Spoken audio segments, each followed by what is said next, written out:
ধৰণৰ আক্ৰমণৰ ঘটনা অতি অসহিষ্ণু ইনটলাৰেন্ট মানুহে কৰিব পাৰে যিসকলে গণতন্ত্ৰত বিশ্বাস নকৰে যাৰ জনতাৰ ওপৰত আস্থা নাই জোৰপূৰ্বক বলপূৰ্বকভাৱে যিকোনো ধৰণৰ কাম কাজ কৰে এই কথা বিজেপি চৰকাৰ দিনত মানুহে দেখি আহিছে গণতান্ত্ৰিক ঐতিহ্য গণতান্ত্ৰিক পৰম্পৰা ধ্বংস হৈছে গতিকে আমি ক'ব খোজো যে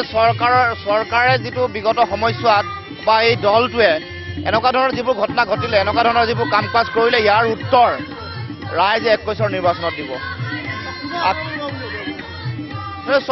এইটো প্ৰশাসনে ব্যৱস্থা গ্ৰহণ কৰক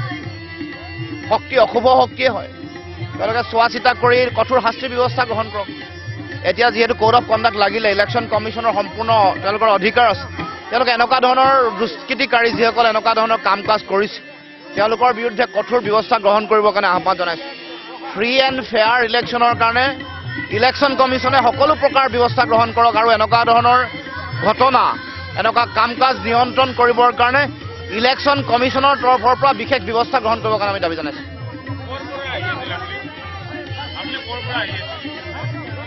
আজি দুটা ঠাইত আমি সভা অনুষ্ঠিত কৰিছোঁ এটা ঘগ্ৰাপাৰ আৰু এই স্থানত তাৰ মাজে ঘগ্ৰাপাৰত সভা কৰি আমি ইয়ালৈ আহি আছোঁ